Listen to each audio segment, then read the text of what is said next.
The rain fell hard over the city of Ostera. Thick smoke rose from the burning walls, and the sound of cannons echoed across the hills. The royal banners, once shining red and gold, hung torn and blackened by fire. Soldiers ran through the streets, shouting orders that were lost in the storm. The city that had once been the pride of the land was falling apart. Captain Nathan Cross ran through the broken gate with a sword in his hand and ash on his face. His armor was scratched, dented, and wet with both water and blood. He had been fighting since sunrise, but he refused to stop.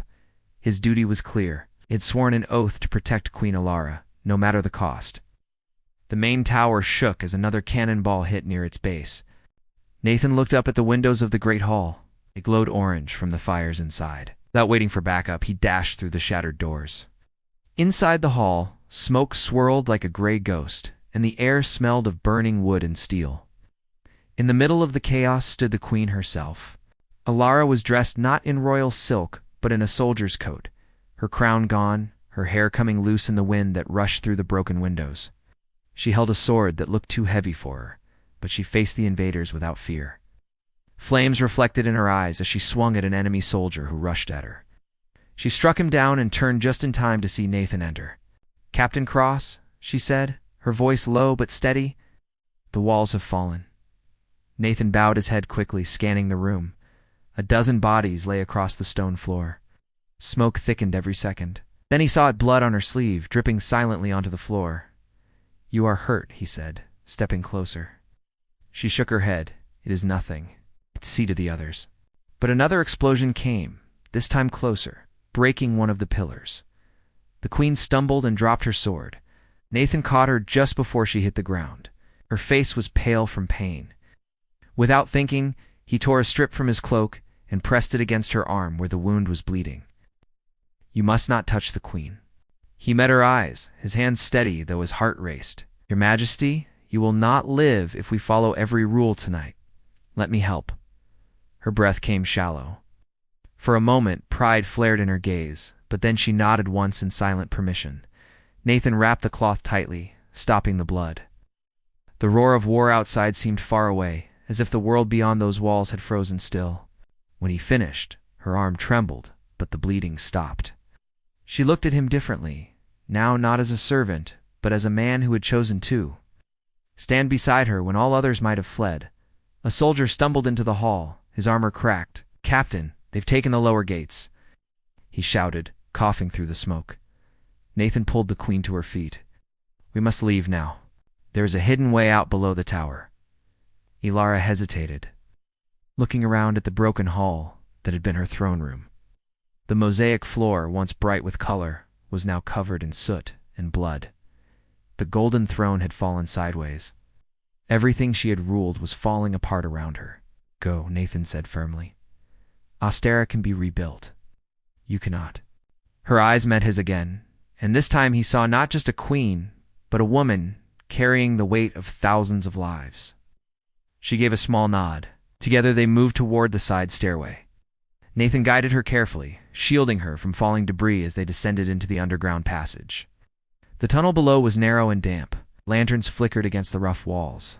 Behind them, the sound of battle rumbled faintly, fading with each step they took. Lara leaned on the wall, breathless from pain but unwilling to show weakness. Nathan walked beside her, sword drawn, listening for any sound that wasn't their own. His mind was torn between duty and worry. Every few steps he glanced at her arm to check if the bandage still held. At last they reached the lower gate that opened to the riverbank outside the city.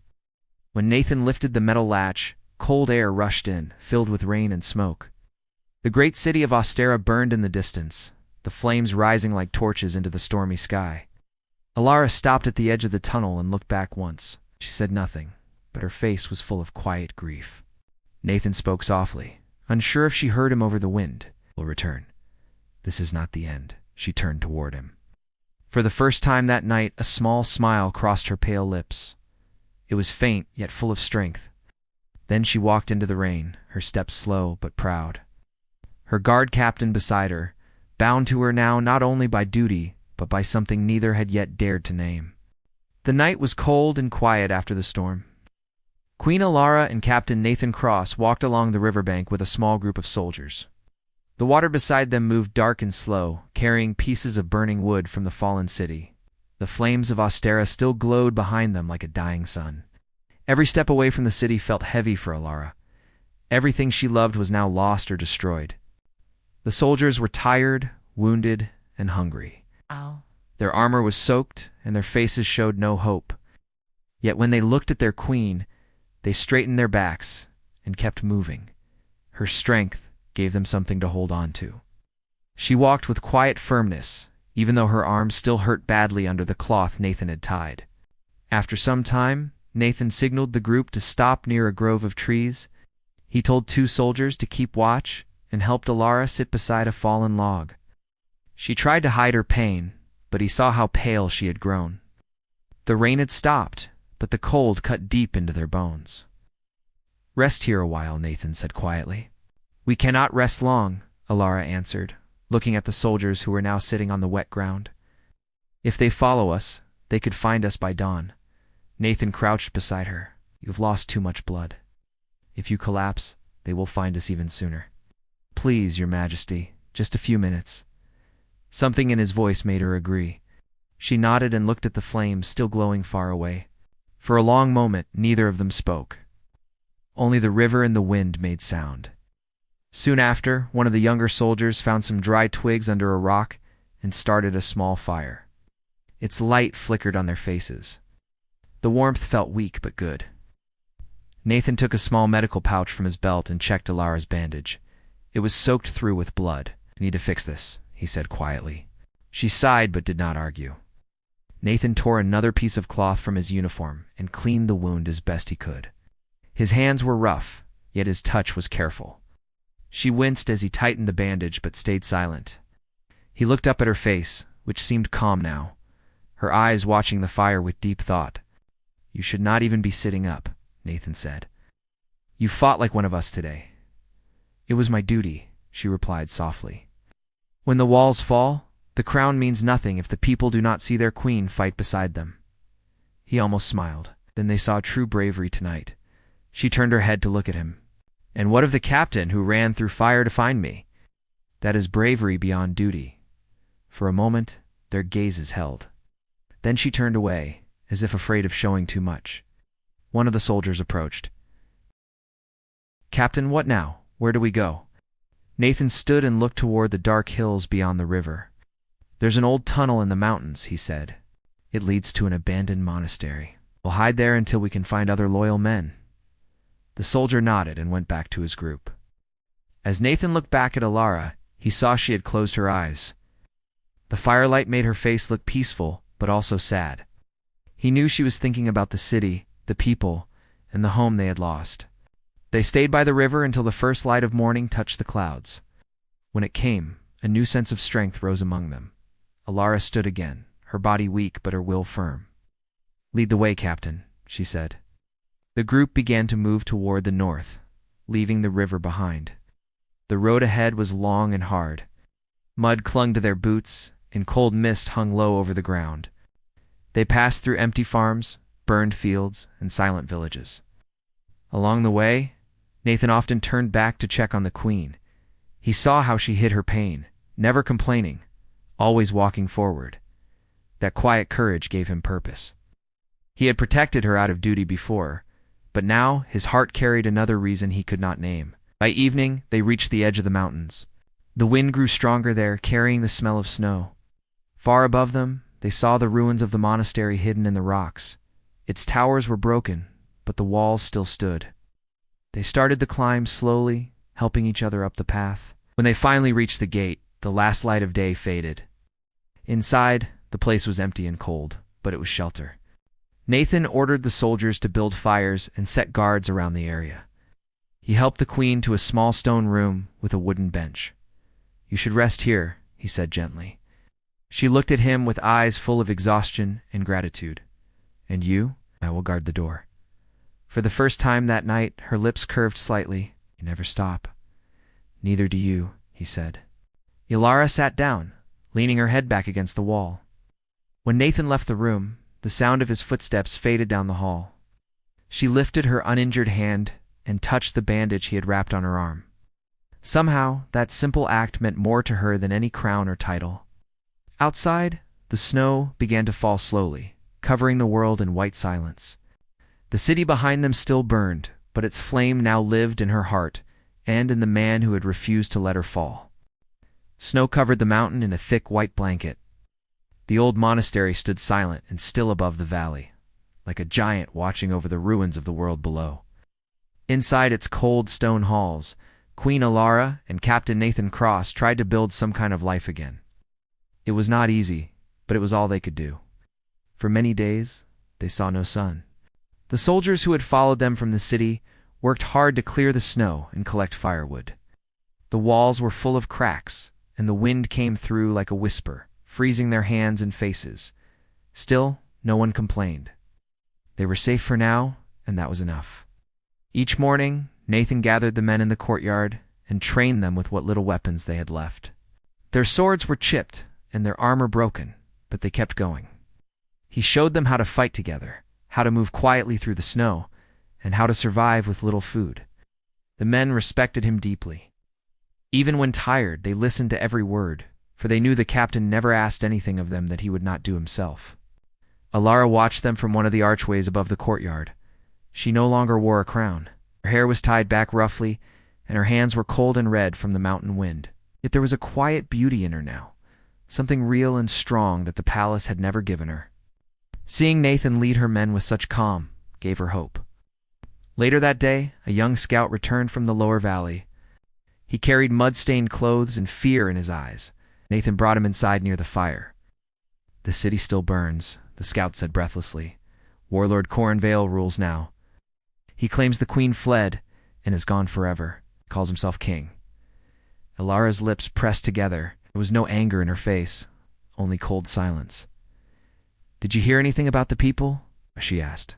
"Some were taken prisoner," the scout said softly. "Others hide in the forest. They wait, hoping the queen will return." Nathan turned toward her. "They will not wait forever. They cannot stay in the mountains much longer." She nodded slowly. "I know. But we are too few. If we go now, we die." He said nothing for a long moment. The fire cracked softly, throwing light across their faces. Then he spoke again. "Then we train harder. We rebuild an army out of this ruin. When the time is right, we take back what was stolen." A faint smile touched her lips. "You speak like a king yourself, Captain." His face turned serious. "No, Your Majesty, only as a soldier who still believes." Days turned into weeks. The snow began to melt, and the mountain streams filled the air with the sound of running water. Under Nathan's guidance, the soldiers grew strong again. He turned despair into discipline. He worked beside them, chopped wood, repaired roofs, hunted in the forests, and treated every man as an equal. The soldiers began to call him the Iron Captain. At night, Alara met with him in the candlelit corners of the old library. There, they planned how to reach the towns that still remained loyal. Maps were drawn by hand, and strategies whispered over the sound of the wind outside. Sometimes when silence fell between them, their eyes met across the table. Neither dared to speak what hung between them. They were queen and soldier, bound by respect and something deeper they both tried to ignore. One evening, Nathan found her in the bell tower, looking out at the valley below. The sun was setting, painting the sky in colors of fire and gold. "I thought you might be sleeping," he said gently. "I could not," she replied. "When I close my eyes, I see the city burning again." Nathan stood beside her, his breath misting in the cold air. "We will make it right," he said firmly. "I promise you that." She looked at him then, her eyes shining with both strength and sadness. "You promise much, Captain. More than you should." "I keep my promises," he said quietly. The wind blew harder, and she shivered. Without thinking, he took off his cloak and placed it around her shoulders. She hesitated, then allowed it. For a few seconds, they stood there in silence, watching the fading light. The world below them seemed endless and uncertain, but in that small moment, they both felt safe. A distant horn sounded from the valley, breaking the peace. Nathan stiffened. "Scouts again," he said quickly. "We must be ready." They moved down through the halls as soldiers gathered with weapons in hand. But it was not an attack. A group of travelers arrived through the snow carrying the flag of Austera. There were survivors, farmers, and guards who had escaped Corinvale's rule. When they saw the queen, they dropped to their knees. "Your Majesty," one said, trembling. "I thought you were dead." Ilara stepped forward and raised them to their feet. "No," she said firmly. "Austera still lives, and we will rise again." The men cheered softly, tears mixing with snow on their faces. Nathan looked at her and saw the fire returning to her eyes. Something inside him lifted. The queen, who had stumbled from a burning palace, now stood like a flame against the cold. That night, the monastery came alive with light and purpose. For the first time in months, laughter echoed in the halls. Hope returned to cold hearts. Nathan stood outside, staring at the stars, and knew that the storm was not over. But he also knew this truth, whatever came next, he would face it with her, even if it meant giving everything he had. The winter passed and the snow began to melt down the sides of the mountains. The air grew warmer, and green leaves slowly appeared again on the trees that had stood bare for months. Inside the old monastery, life had changed. What was once a place of hiding had become a place of training, planning, and hope. Queen Ilara was no longer the frightened ruler who had fled her burning city. She was now stronger, more sure of herself, and ready to fight for her people again. Captain Nathan Cross had turned the small group of survivors into a strong army. He trained them every day, teaching them how to move quietly through the forests, how to fight with few weapons, and how to trust one another like brothers. The soldiers no longer looked broken. Their eyes burned with purpose. When they trained, they shouted her name, La Ronde.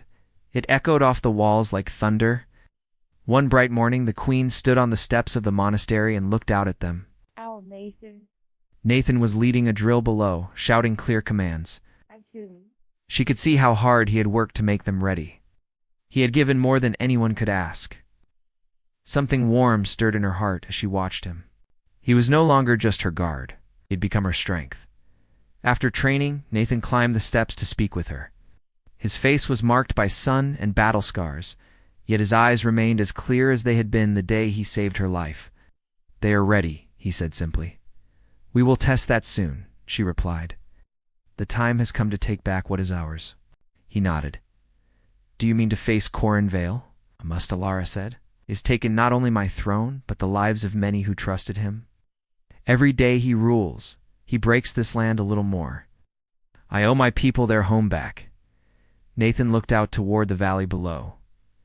"Then we fight together," he said. That night they made their plan. Around a wide table covered with hand-drawn maps, Ilara and her commanders marked the roads, the rivers, and the weak points in the enemy's hold. Nathan spoke with calm focus, explaining how to strike quietly at first, then gather strength for the final push toward Austera. The queen listened carefully to every word, adding her own thoughts when needed. She was no longer just the one to be protected. She was a leader who met strategy with wisdom and fire. When the meeting ended and the room emptied, she stayed behind. Nathan began to gather the maps, but saw that she was still standing there, lost in thought. "You should rest," he said gently. "So should you," she answered, smiling a little. He hesitated, then said, "When this is over, I hope you will see what you built here. You gave them hope again, Your Majesty." She looked at him with soft eyes. "No, Nathan, you did. You are the proof that courage can be louder than fear." He could not find words to answer. For a long moment they stood there in quiet understanding, before he gave a small bow and left the room. The next morning, their army began the march toward the capital. The air was fresh, the sky clear, and the sound of boots on the ground filled the valley. Farmers and villagers along the way came out from hiding when they saw the queen's banner. Some cried, some knelt, others offered bread and water, but all whispered the same thing: hope had returned. By the third day, they reached the outskirts of Austera. The once bright city stood dark, guarded by soldiers loyal to Corinvale. Broken towers and blackened walls were all that remained of its past beauty. Ilara stood on a ridge overlooking the city, her cloak whipping in the wind. Nathan came to her side. "Are you ready?" he asked. She looked down at the place that was once her home. "I have been ready since the day I fled." The attack began before sunrise. Nathan led the first group through the southern gate while Ilara commanded the main force from the east. Torches lit the night sky as steel crashed against steel. The sound of battle echoed across the valley. Nathan fought like a storm, his sword moving fast and sure. He pushed through lines of enemy soldiers, clearing the path for his men. Somewhere behind him, he heard the call of the Queen's Guard, shouting her name as they broke through the front gates. The city was falling back into her hands, bit by bit. As morning light touched the towers, Corinvale himself came out from the palace with his own soldiers. He wore black armor and carried a long blade. He called out, his voice full of pride and anger. "The queen who runs dares to return?" Lara stepped forward through the smoke, her crown gone, but her eyes fierce. "The queen who fights dares to finish what others began." Their armies clashed around them. Queen's Guard struggled to protect her, but Nathan reached her side and stood like a shield at her back. Stroke after stroke, they fought together through the storm of battle. The sound of blades rang in the air. Then, in a sudden turn, Corin struck toward Alara. Nathan moved between them and took the blow meant for her. Blood spread slowly through his armor. Alara's heart stopped for a moment. She caught him before he fell. He looked up at her, his face pale but calm. "You must finish it," he said softly. With fire in her eyes, she turned and lifted his sword. As Corin charged again, she blocked his strike and answered with one clean blow. He fell, his crown rolling away into the dust. The battle was over by noon. The city was free once more. When the noise faded, Alara knelt beside Nathan. Her hands trembled as she pressed on his wound, tears falling silently. He managed a weak smile. "Did I keep my promise?" he whispered. "Yes," she said, her voice breaking. "You always do." But she would not let him go. She called for healers, her hand never leaving his. As the sun rose bright above Ostera, the last shadows of war began to fade. The queen had won back her throne, but what she feared now was losing the man who had made that victory possible. The city of Ostera slowly came back to life. The smoke had cleared, the streets were being cleaned, and people began to open their doors again. For the first time in many months, children's voices were heard in the marketplace, and the sound of hammers striking stone showed that rebuilding had begun. The golden light of dawn shone on the castle walls, now repaired and free of the black banners that had once hung there. Inside the castle, the air smelled of herbs and medicine. In a quiet chamber, Captain Nathan Cross lay on a bed, his chest bandaged. The wound from the battle had been deep, and for days his life hung by a thread.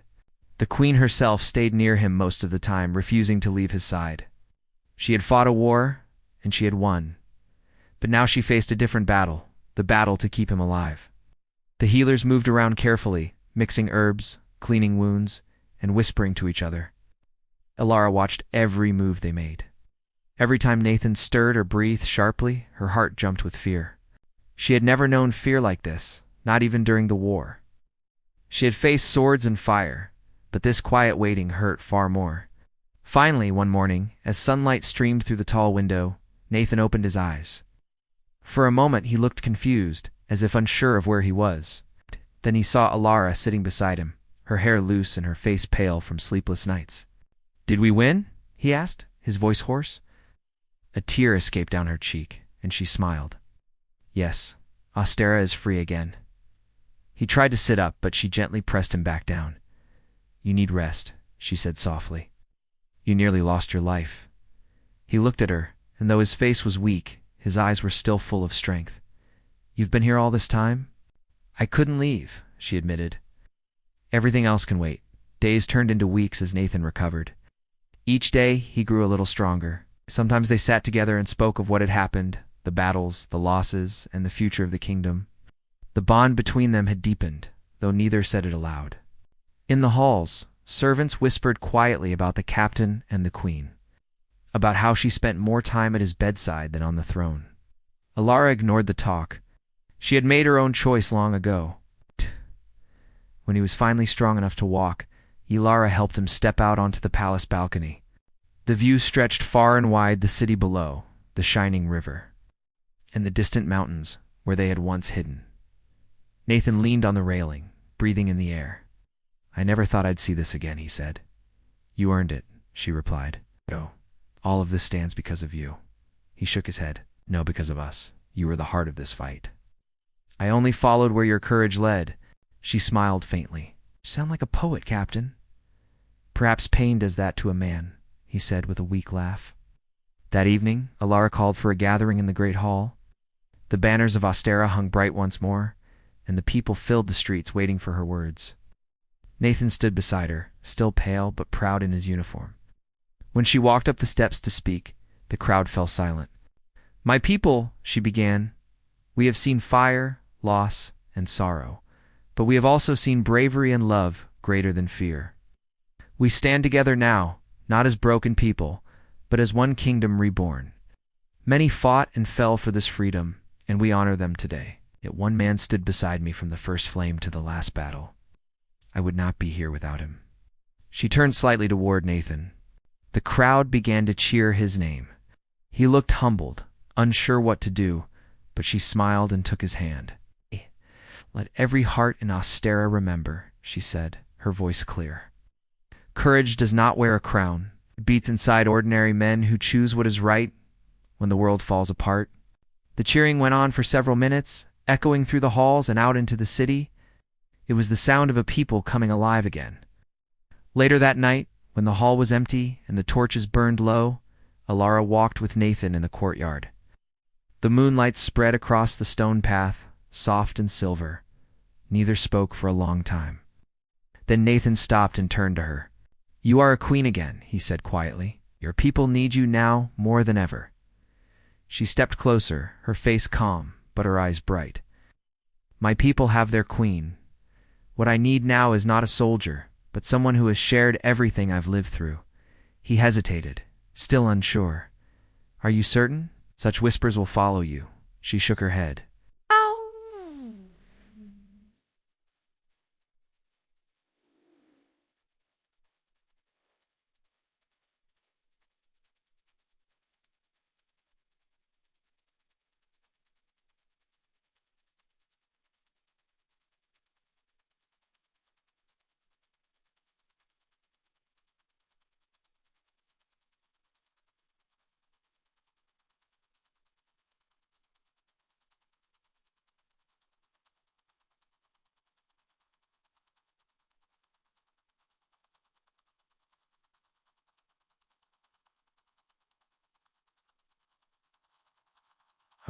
"No one will change what I have already decided."